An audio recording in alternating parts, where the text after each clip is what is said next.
जय हिंद, नमस्कार फ्रेंड्स। ज्योति क्लासेस में आप सभी का एक बार फिर से स्वागत है। हेलो दोस्तों, कैसे हैं आप सभी। आई होप आप सभी बहुत ही अच्छे होंगे, स्वस्थ होंगे, स्टडी अपनी कंटिन्यू कर रहे होंगे। चलते हैं हमारी आज की इवनिंग की क्लास की तरफ। तो जैसा कि आप सभी जानते हैं, चैनल के माध्यम से हम कर रहे हैं होम साइंस की कंप्लीट प्रिपरेशन, जिसके अंतर्गत अभी हम कवर कर रहे हैं फूड एंड न्यूट्रिशन साइंस, साथ ही साथ होम मैनेजमेंट। तो जिसके अंतर्गत आज की क्लास में हम करेंगे food and nutrition science chapter 4 हमने स्टार्ट किया है। आई होप आपने हमारी जितनी भी प्रीवियस क्लासेस होगी, चाहे वो हमारी क्लास की जो सीरीज़ हो क्लास 6 से 12 की, वो आपने देखी होगी। नहीं देखी है तो आप प्लेलिस्ट में जा सकते हैं। क्लासेस वाइज प्लेलिस्ट आपको प्रोवाइड कराई गई। हमने होम साइंस की एक सीरीज़ की है, क्लास 6 से लेकर 12 तक की जो पढ़ाई होती है होम साइंस की, बहुत ही बेसिक लेवल से हमने पढ़ा। वर्ड टू वर्ड चीज़ें हमने डिस्कस की है, कुछ भी नहीं छोड़ा। साथ ही साथ क्वेश्चन आंसर्स की प्रैक्टिस भी भरपूर की हुई है, तो आप जा करके देख सकते हैं। अपना बेसिक्स स्ट्रॉन्ग करने के लिए वो सीरीज़ बहुत ही मतलब होम साइंस के लिए बहुत ही महत्वपूर्ण। आप जाइए, देखिए, क्लास 6 से स्टार्ट कीजिए, देखिए आपको कितना बेनिफिट मिलेगा। और अभी हम जो है अपना जो हमारा होम साइंस का ब्रांच है फूड एंड न्यूट्रिशन साइंस, साथ ही साथ हमारा होम मैनेजमेंट, उसको हमने अभी जस्ट स्टार्ट किया है।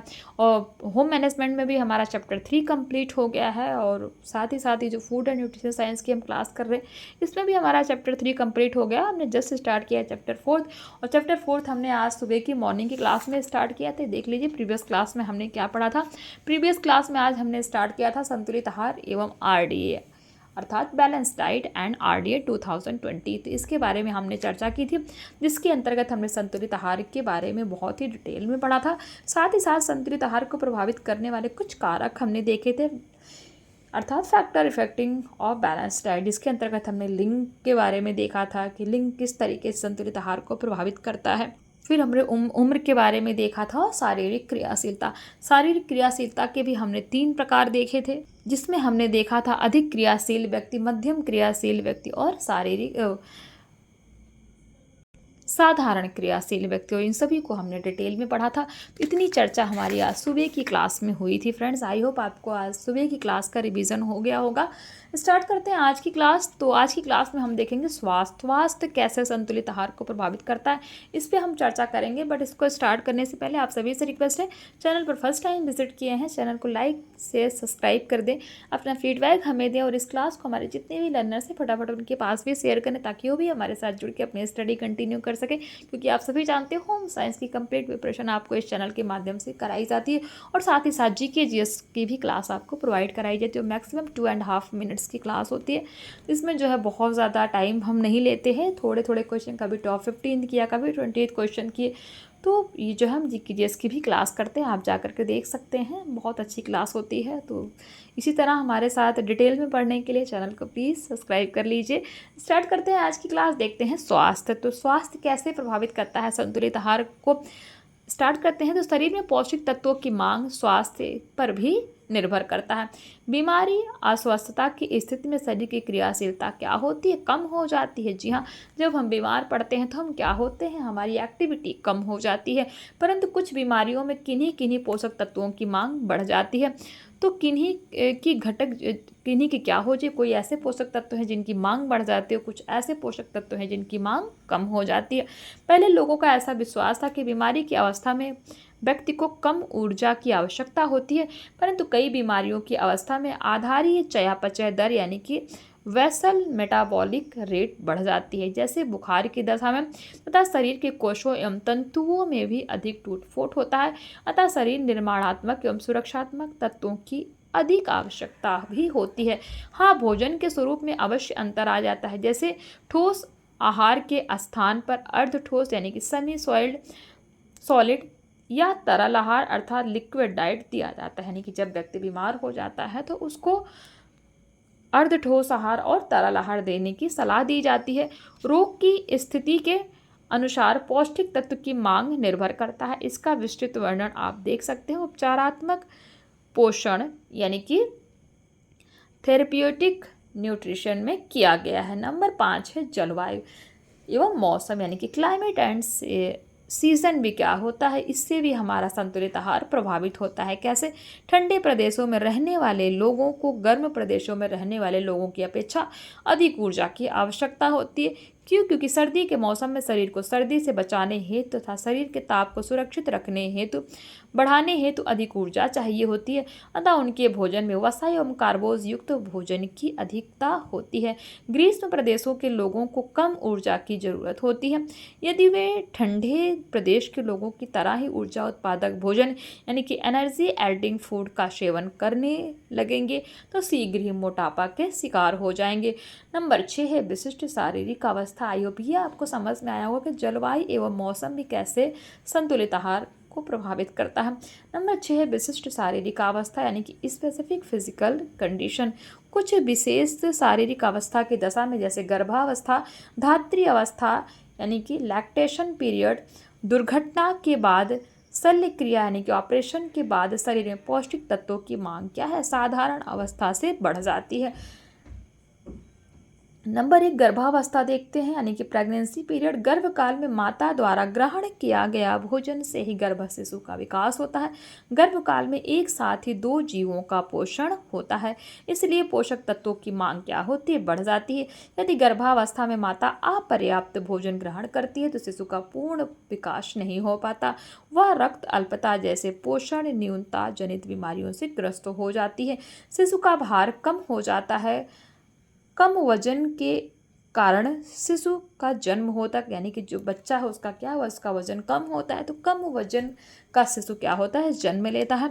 इसलिए गर्भकाल में पोषण की मांग क्या होती है, बढ़ जाती है। नंबर 2 है धात्री अवस्था यानी कि लैक्टेशन पीरियड। जन्म के बाद शिशु का पोषण माता के दूध से होता है। एक स्वस्थ सुपोषित माता के स्तनों से प्रतिदिन 500 से 1000 ml तक दूध का उत्पादन होता है। अतः दूध उत्पादन हेतु पौष्टिक तत्वों की आवश्यकता होती है। शल्य क्रिया यानी कि ऑपरेशन के बाद दीर्घावधि बुखार, क्षय रोग, दुर्घटना होने पर रक्त अल्पता, प्रोटीन कैलोरी कुपोषण, दीर्घावधि बीमारी की स्थिति में शरीर में पोषक तत्वों की कमी हो जाती है, अतः शरीर निर्माणात्मक एवं सुरक्षात्मक भोज तत्वों की मांग बढ़ जाती है। संतुलित आहार के लिए भोजन में उचित अनुपात एवं मात्रा में कार्बोज, प्रोटीन, वसा, खनिज, लवण, विटामिन एवं जल होनी चाहिए, जिससे शरीर का पोषण हो सके। आज से 50 वर्ष पूर्व जो आहार विषयक खोज हुई थी, ध्यान दीजिए, आज से 50 वर्ष पूर्व जो आहार की विषयक खोज हुई थी उसमें केवल इस बात पर ध्यान दिया गया था कि भारतीय जनता किस तरह का भोजन ग्रहण करती है, वह अपने भोजन में किन किन भोज्य पदार्थों को सम्मिलित करती है, परंतु इस बात पर अधिक ध्यान नहीं दिया गया कि भारतीयों के भोजन में किन किन भोज्य पदार्थों का समावेशन किया जाना चाहिए, यानी कि उनके भोजन में कौन कौन सी चीज़ों को समावेश किया जाना चाहिए, शामिल करना चाहिए। शाकाहारी व्यक्तियों के भोजन में पर्याप्त मात्रा में दूध, दालें, सूखे मेवे होने चाहिए, परंतु सूखे मेवे अमीर तथा धनाढ्य वर्ग के लोग तक ही सीमित है। भारतीय गरीब जनता इसके उपयोग नहीं कर पाती क्योंकि महंगे होते हैं, इसलिए इन्हें अपने भोजन में दाल का उपयोग अवश्य ही किया जाना चाहिए, क्योंकि दाल से हमें क्या होता है, प्रोटीन प्राप्त होता है। संतुलित आहार के आयोजन हेतु यह जानना अति आवश्यक है कि किन किन भोज्य पदार्थों में कौन कौन से पौष्टिक तत्व उपस्थित हैं। जब व्यक्ति को भोज्य पदार्थों में उपस्थित पोषक तत्वों की जानकारी होगी तभी वह संतुलित आहार का आयोजन भली भांति कर सकेगा। साथ ही यह भी जानना आवश्यक है किन विभिन्न अवस्था में तथा विभिन्न आयु वर्ग के लोगों को कितनी मात्रा में भोजन एवं भोज्य तत्वों की आवश्यकता होती है। नंबर 1 है कैलोरी। शरीर को ऊर्जा प्रदान करने के लिए आहार में पर्याप्त मात्रा में कार्बोज युक्त भोज्य पदार्थ होने चाहिए। वसा भी ऊर्जा उत्पादक भोज्य पदार्थ है, परंतु इसमें क्या होता है, इसमें संतृप्त वसा अम्ल, कोलेस्ट्रॉल, लिपिड्स आदि उपस्थित होते हैं जिनकी अधिकता शरीर के लिए हानिकारक है। भारतीय ऊर्जा प्राप्ति हेतु कार्बोज युक्त भोज्य पदार्थों का सर्वाधिक उपयोग करते हैं, जैसे चावल, गेहूं, बाजरा, रागी, जौ, मक्का आदि। कार्बोज ऊर्जा प्राप्ति के मुख्य साधन है, यह सस्ता होता है, प्रचुर मात्रा में भी उपलब्ध होता है। भारत की अधिकांश निर्धन जनता के भोजन में कार्बोज की अधिकता यानी कि 80 to 90% रहती। ध्यान दीजिएगा, जो भारत के हमारे यहाँ के जो लोग होते हैं, जो थोड़े से गरीब होते हैं, मतलब निर्धनता होती है जिनके पास, तो उनमें ज़्यादा से ज़्यादा 80 to 90% वो कार्बोस का प्रयोग करते हैं। शेष 10 to 20% ऊर्जा से वसा प्राप्त करते हैं। घी मक्खन उनके नसीब में ही नहीं होता है। अधिकांश अनाजों में 6 से 12% तक प्रोटीन होता है। रागी को छोड़कर शेष सभी अनाजों में कैल्शियम की भारी कमी होती है। अनाजों में विटामिन B1, B2, नियासिन की प्रचुरता रहती है। अनाज, शक्कर, गुड़, आलू, शकरकंदी आदि ऊर्जा उत्पादक भोज्य पदार्थ हैं।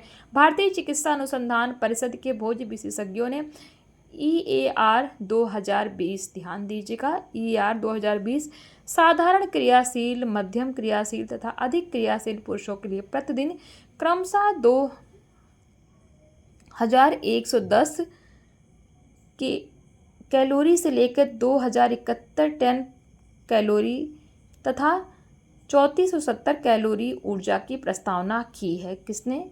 RDA 2020 ने। साधारण क्रियाशील महिला के लिए 1660, मध्यम क्रियाशील के लिए 2130 यानी कि 21,130 तथा अत्यधिक क्रियाशील के लिए 2720 किलो कैलोरी प्रतिदिन क्या होना चाहिए? ऊर्जा की प्रस्तावना की है। किसने? RDA 2020 ने। यानी कि जो महिला कम वर्क करती है, यानी कि साधारण कार्य करती है, उसके लिए कितना चाहिए? 1660, मध्यम के लिए 2130 और जो अत्यधिक कार्य करती है, जिसका अत्यधिक फिजिकल वर्क है, उसके लिए कितना? 2720। गर्भवती माता 350 की कैलोरी डे यानी कि एक दिन में तथा धात्री माता को प्रथम 6 माह में 600 कैलोरी तथा 7 से 12 माह की अवस्था में 520 कैलोरी तथा 550 कैलोरी अतिरिक्त ऊर्जा दिए जाने की प्रस्तावना की है। इसे भारतीयों के लिए दैनिक प्रस्तावित आहार की सारणी में दर्शाया गया है। ये देख सकते हैं, ये चार्ट है, या आई होप आपको ये दिख रहा होगा। अभी तो नहीं दिख रहा था क्योंकि थोड़ा सा अलग था। ये देखिए, summary of RDA for India 2020। ये देखिए category, body weight, sedentary, moderate, heavy, pregnant women के लिए कितना चाहिए बॉडी वेट, उसके अंतर्गत प्रोटीन, और ये देख लीजिए। ये आपको समझ में आ रहा होगा, नहीं आएगा तो आप बताइए, नेक्स्ट क्लास में इसको मैं कराऊंगी। तो आज की क्लास को यहीं तक करते हैं फ्रेंड्स। और हाँ, ये जो आप देख रहे हैं ना, जैसे सेडेंट्री मॉडरेट जो लोग होते हैं, महिला होती है, उनका वजन मतलब अकॉर्डिंग टू वजन 65 kg, तो प्रोटीन कितना चाहिए? 54.0 ग्राम अ डे, यानी कि एक दिन का है ये, ध्यान दीजिएगा। ग्राम में G और D का मीनिंग क्या? ग्राम, यानी कि 54.0 ग्राम अ डे, ध्यान दीजिएगा, ठीक है। तो ये ग्राम में है। और ये क्या है? कैल्शियम। तो आप ये देख सकते हैं, ये जो हमने पढ़ा वही है। आप इसका चाहें तो स्क्रीनशॉट ले सकते हैं, अन्यथा नहीं समझ में आएगा तो आप कमेंट के माध्यम से बताइएगा। आपको ये चीज़ें समझाई जाएंगी। मैं इसलिए नहीं करा रही क्योंकि इसमें टाइम नहीं आप वेस्ट करना चाहती हूँ, वैसे आपको समझ में आ जाएगा, सब कुछ सामने ही दिया हुआ है। तो आज की क्लास को यहीं तक कंप्लीट करते हैं, मिलते हैं हमारी नेक्स्ट क्लास में। तब तक के लिए जय हिंद, नमस्कार। हंसते रहिए, मुस्कुराते रहिए, एक दूसरे की हेल्प करते रहिए। धन्यवाद।